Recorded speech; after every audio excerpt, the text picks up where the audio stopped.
नमस्कार दोस्तों, मैं हूं आलोक सेठ। आज हम अपने प्रतिशत वीडियो का चौथा पार्ट लेके आए हैं। हमने बताया था कि प्रतिशत का 5 वीडियो बनेगा। आज हम चौथा वीडियो लेके आए हुए हैं और कल 5वां वीडियो होगा। तो आज काफी एंडिंग तक चलेंगे। काफी लेवल के क्वेश्चन मिले होंगे आप लोगों को। सारे यूपीएसआई और एसएससी सीजीएल के क्वेश्चन मिलेंगे। तो हम चलते हैं अपने सवालों की तरफ। हमारे चैनल को लाइक, सब्सक्राइब और शेयर करते रहिएगा। मेरे चैनल का नाम आप लोग जानते हैं, जैसा कि AKS 432। इसको लाइक शेयर इसको सब्सक्राइब जरूर करिएगा और बेल आइकन का बटन दबा दीजिएगा दोस्तों।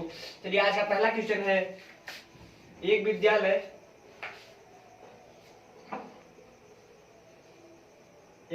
के 3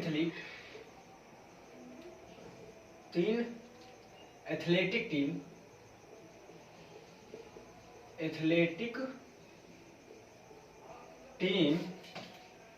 के सदस्यों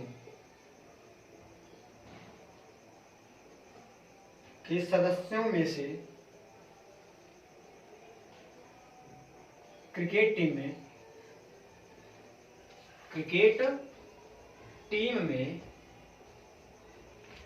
21, हॉकी में 26 तथा फुटबॉल में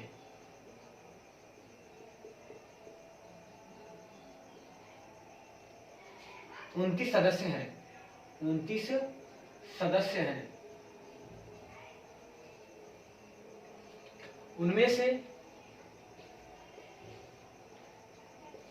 से 14 सदस्य हॉकी और क्रिकेट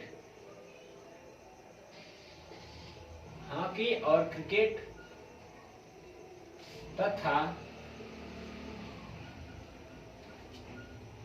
15 सदस्य हॉकी और फुटबॉल।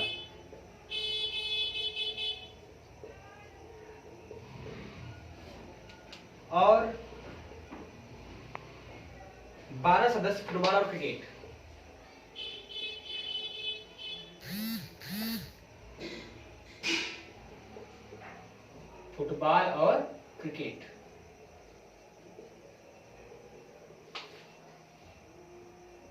तथा 8 सदस्य तीनों खेल खेलते हैं।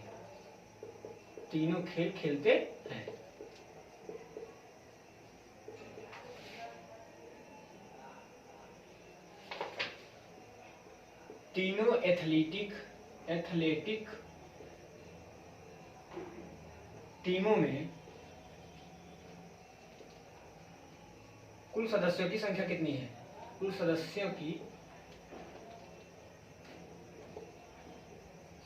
कितनी है?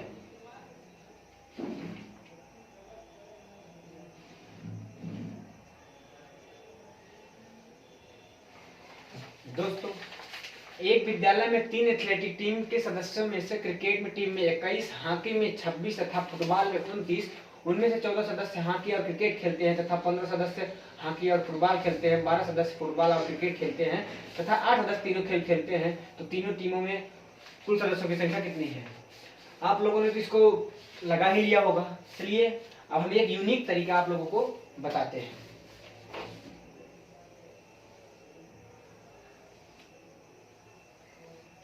इस तरीके को आप सीख जाएंगे तो जिंदगी भर नहीं भूलेंगे, ये गारंटी है मेरा।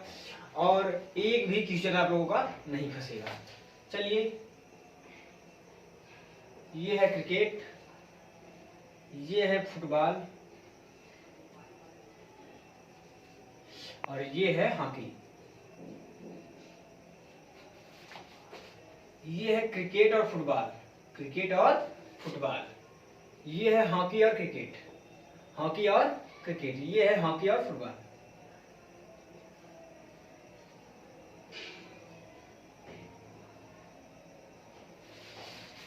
ये तीनों है। चलिए दोस्तों, देखते हैं तीनों खेल कितने लोग खेलते हैं। 8 सदस्य तीनों खेल खेलते हैं। तो हम लिख दिए यहाँ पे 8 सदस्य। 8 सदस्य तीनों खेल खेलते हैं। 12 सदस्य फुटबॉल और क्रिकेट। 12 सदस्य फुटबॉल और क्रिकेट। तो फुटबॉल और क्रिकेट 12 सदस्य खेलते हैं, तो 8 लिख चुके हैं हम आप, और 4 और लिखते हैं। फिर चलते हैं, 12 सदस्य हो गए, अब चलते हैं 15 सदस्य हॉकी और फुटबॉल। 15 सदस्य हॉकी और फुटबॉल, अगर 8 खेल चुके हैं तो 7 और खेलेंगे, 15 हो गए। फिर उसके बाद 14 सदस्य हॉकी और क्रिकेट, 14 सदस्य हॉकी और क्रिकेट, 14 सदस्य, यहाँ पे 6 हो गए, 8 थे 6 हो गए, 14 हो गए। अब चलते हैं 29, फुटबॉल में 29 सदस्य हैं, फुटबॉल में 29 सदस्य हैं, तो 8 7 15 4 19 10। फुटबॉल में 29 सदस्य हो गए कि नहीं हो गए? 10 7 17 8 18, 10 7 17 8 25 4 29। और हॉकी में 26 सदस्य हैं, तो हॉकी में 26 सदस्य हैं, तो 8 6 14 7 14 26 21, तो 5 6 26 सदस्य हैं, तो 6 5 11 8 19 7 26 सदस्य हो गए। उसके बाद क्रिकेट में 21 सदस्य हैं, क्रिकेट में 21 सदस्य हैं, तो 8 6 14 4 18 और 3 21 हो गए। अब पूरे हो चुके हैं, तो पूछा क्या है, तीनों एथलीट टीमों में कुल सदस्यों की संख्या कितनी है? तो 6 5 6 11 3 14 10 24 4 28 28 4 32 4 36 7 43।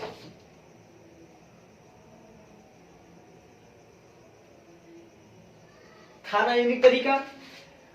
इस तरीके से सभी को समझ में आया होगा, ये हमारा भरोसा है। अगर समझ में आया है तो लाइक सब्सक्राइब और कमेंट करते रहिएगा, और इसका स्क्रीनशॉट लेना ना भूलिएगा भैया लोग, इसका स्क्रीनशॉट लेना आप लोग ना भूलिएगा। चलिए चलते हैं नेक्स्ट सवाल की तरफ। यकीन है कि इसमें मजा जरूर आया होगा आप लोगों को।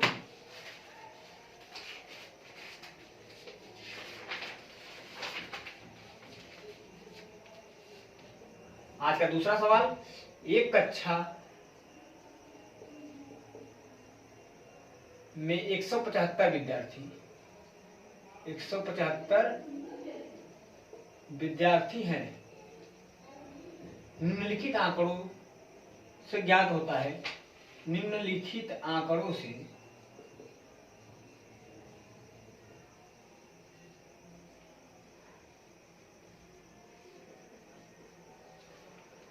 ज्ञात होता है कि कितने विद्यार्थी ने एक या एक से अधिक खेलों को चुना है।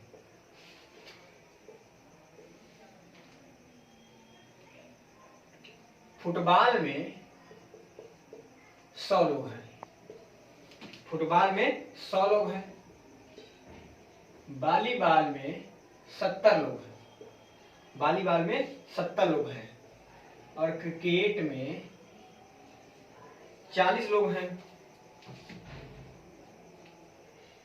फुटबॉल और वॉलीबॉल,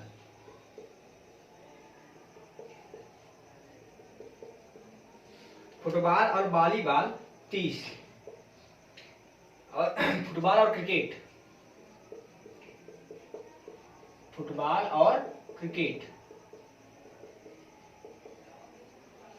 28 लोग खेलते हैं। वॉलीबॉल और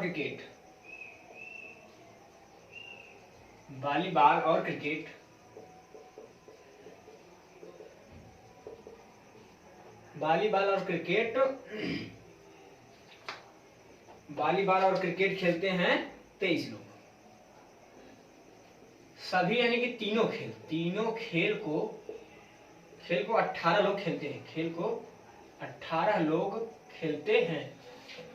18 लोग खेलते हैं। केवल फुटबॉल चुनने वालों की संख्या,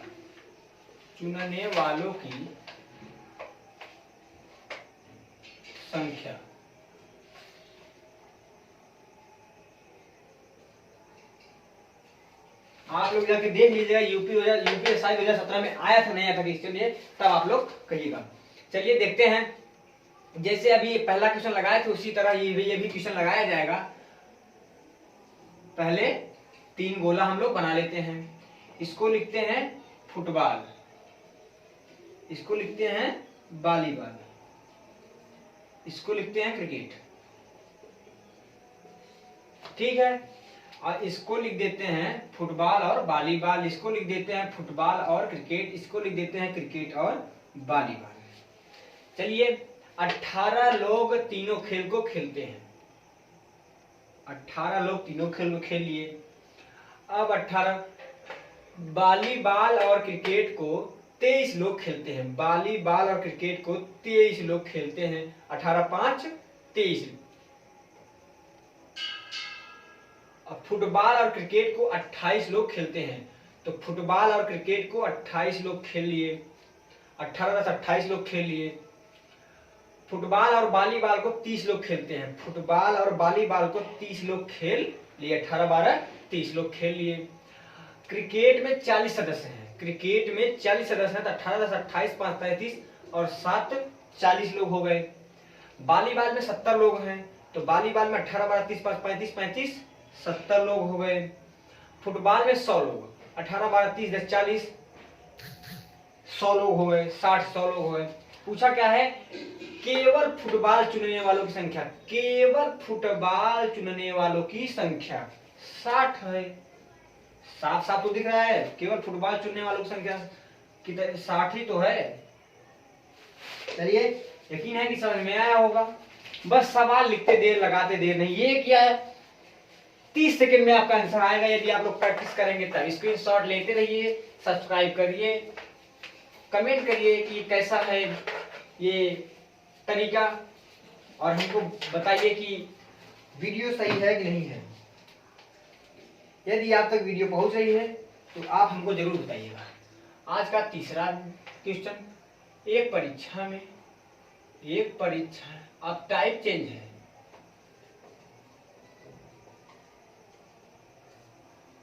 एक परीक्षा में ए को 20 की अपेक्षा, बी की अपेक्षा 25% अधिक अंक मिले। उसमें बी को सी की अपेक्षा 10% कम अंक मिले।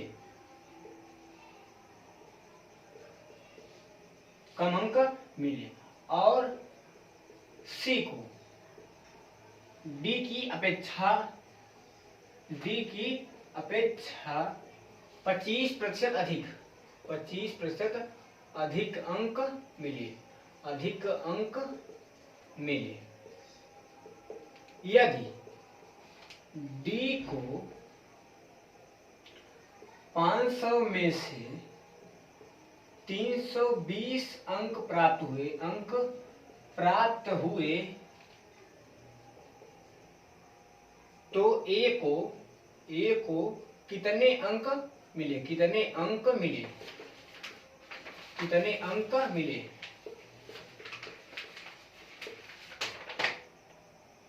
यह क्वेश्चन एसएससी सीजन में आया है। चलिए यकीन है कि आप लोगों को ये सवाल सरल लग रहा होगा, पर जो बैठा लेगा उसके लिए सरल, जो नहीं बैठा पाएगा उसके लिए हार्ड। दोस्त 100 यहां से नहीं स्टार्ट करना है। जानते हैं कि हर चीज 100% होती है, तो 100 हम लोगों को यहां से स्टार्ट करना है। 100 लिखना है, मान लेते हैं 100। डी को मान लेते हैं 100। अब आए सी के पास। सी को डी की अपेक्षा 25% अधिक मिली है। इसका मतलब इसको मिला होगा 125, जाहिर सी बात है। अब आते हैं बी के पास। बी को सी की अपेक्षा 10% कम, यानी कि 125 का 90% बी को मिला होगा। 125 का 90% बी को मिला होगा, यानी कि 25 पंजे 125, 25 चौका 100, 2 दूनी 4 45, यानी कि 225/2। और यानी कि ए को कितना मिला होगा, ए को बी की अपेक्षा 25% अधिक मिला होगा। तो 225/2 का 125/100, 25 पंजे 125, 25 चौका 100, 5 पचे 25, 5 दूनी 10, 2 12, 5 दूनी 10, 1 1125/8। हम लोगों को ज्यादा कुछ करना नहीं है, इसका देखते हैं।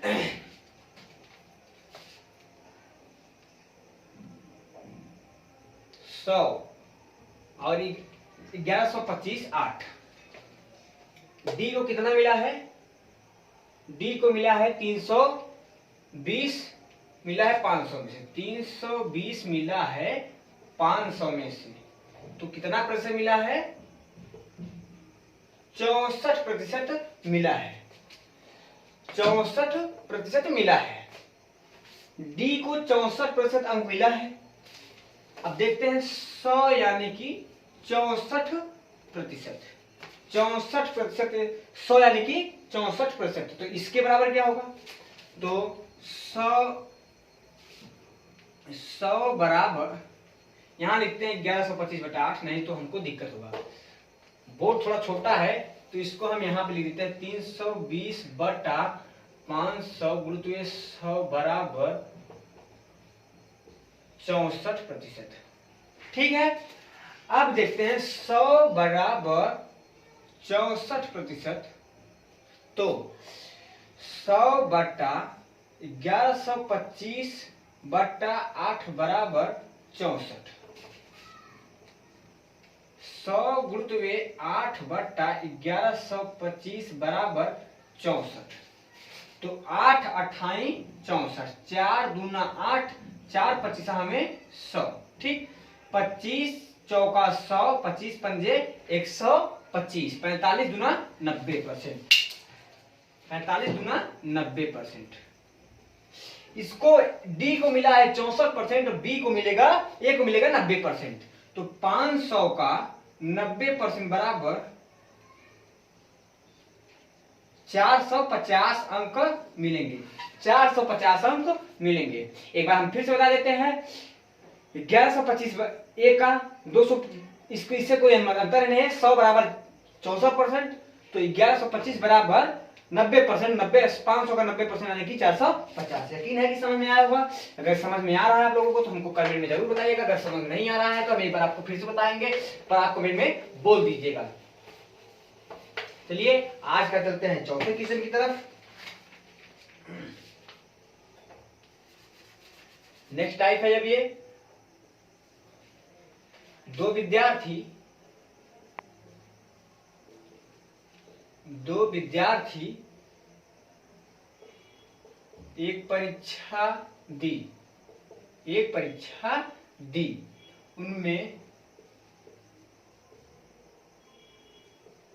उनमें से एक ने दूसरे से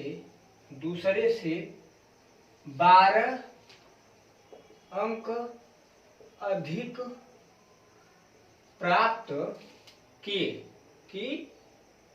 किए और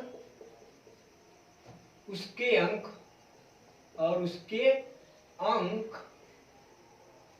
उन दोनों के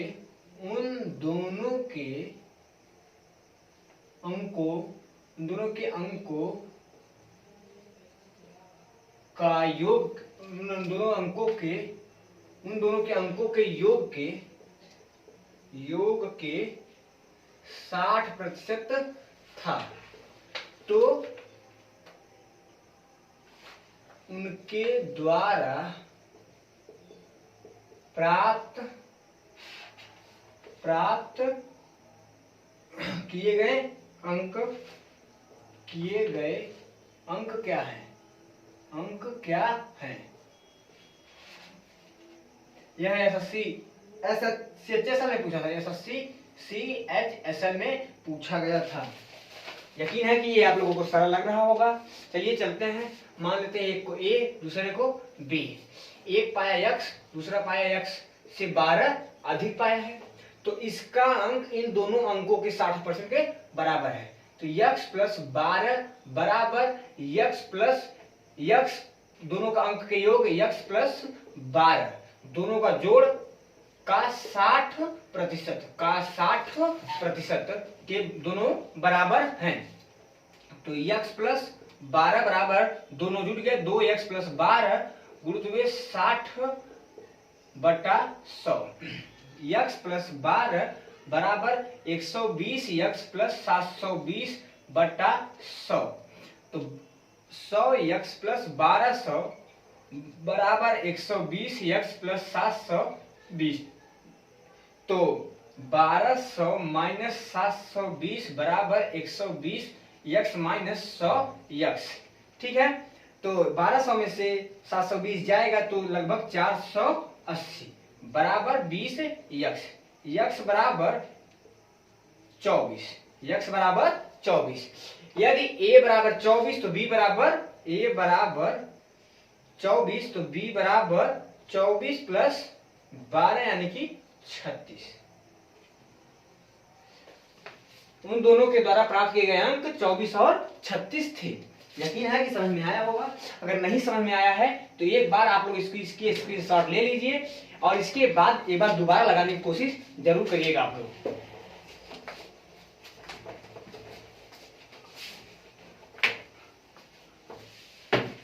चलिए चलते हैं नेक्स्ट सवाल की तरफ। आज के सवालों में आप लोगों को मजा जरूर आ रहा होगा। 21 मिनट। एक चुनाव पर आधारित प्रश्न लगाते हैं। एक चुनाव में केवल 2 उम्मीदवार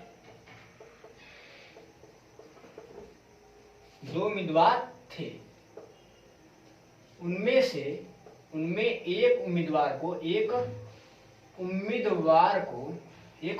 को 40% मत मिले और वह एक अन्य उम्मीदवार से 298 मतों से हार गया। तदनुसार कुल कितने मत डाले गए? कुल कितने मत डाले गए? मानते हैं ए और बी। ए को मिला 60%, बी को मिला 40%। यदि इसको 40 मिला तो इसको 60 अवश्य मिलेगा। दोनों का अंतर 20%। हारा कितने वोटों से है? 298 वोटों से। 298 20 बराबर 298। 2 4 पंचे 2 दहा में 20, 2 1 का 2, 2 चौक 8, 2 9 18। तो 100% बराबर 1490 वोट। चलते हैं नेक्स्ट सवाल की तरफ। स्क्रीनशॉट लेना आप लोग ना भूलिएगा। चलिए आज के 7वें क्वेश्चन की तरफ। एक चुनाव में उम्मीदवार जिसे 64% वोट मिलते हैं उसका चयन 616 वोटों से बहुमत मिला। कुल वोटों की संख्या सेम वही करना है। यदि इसको 64 मिले हैं तो इसको कितने मिले होंगे? 36। दोनों का अंतर कितना? 36। 14 में से 8 गया, 6 गए 8 और 5 में से 3 28 बराबर 616/100 कर सकते हैं आप लोग। तो 4 7 28, 4 25 100, 7 8 56, फिर बचा 5, 7 8 56, 25 8 200, 25 8 220, 2200 वोट। चलते हैं नेक्स्ट सवाल की तरफ। अब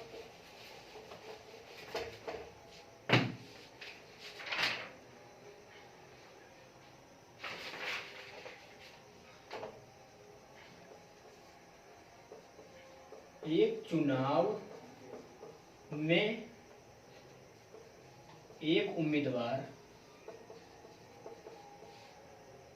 75% वैध मतों से विजयी हुआ। कुल 56,000 मतों में से 15% अवैध थे। विजयी उम्मीदवार को कुल वैध कितने मत मिले? 25 मिनट। कुल कितने वैध मत मिले? चलिए चलते हैं, देखते हैं। तो हम चलते हैं 56,000 का वैध मत थे 85%, और इस वैध मतों का 75% वह उसको मिला है। 1 2 3 4, 1 2 3 4, यहाँ क्योंकि यहाँ 4 जीरो था, 5,60,000 है, 5,60,000 है। तब देखते हैं तो कितना वैध मत मिला। इसका गुणा करेंगे तो 3,57,000 आएगा। आप लोग कर लीजिएगा। चलते हैं नेक्स्ट सवाल की तरफ। आज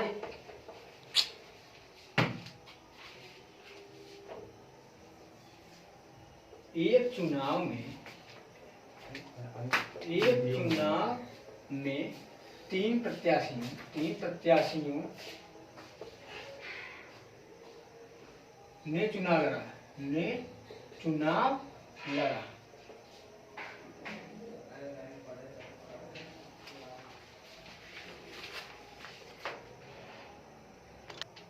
क्षमा करें दोस्तों, आज के लिए बस इतना ही, क्योंकि लंबा वीडियो रहा है। ये पिक्चर हम कल करा देंगे आप लोगों को। हमारे चैनल को सब्सक्राइब करें और वीडियो को लाइक और कमेंट करें। जय हिंद।